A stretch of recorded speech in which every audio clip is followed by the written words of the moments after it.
নবীর সুন্নাহকে উম্মতের ঘরে ঘরে পৌঁছায় দাও, তাহলে আল্লাহ তাআলা এই উম্মার করে রাজি হয়ে যাবে। আমরা সবাই সুন্নতের প্রচারকারী হয়ে গেলাম ইনশাআল্লাহ বলি, আওয়াজ করে বলি ইনশাআল্লাহ।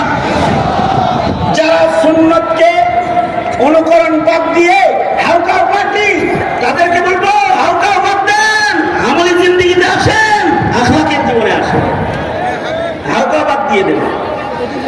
পাশাপাশি আমরা এই সিরাত কমিটির এই আয়োজনটা, এটার পাশে থেকে প্রতি বছর সিরাত কমিটি যে আয়োজনটা করে তাদের সাথে শিরকত করেও শরীক হয়েও আমরা নবীজির মহব্বতকে প্রকাশ করব, এই আহ্বান ব্যক্ত করি।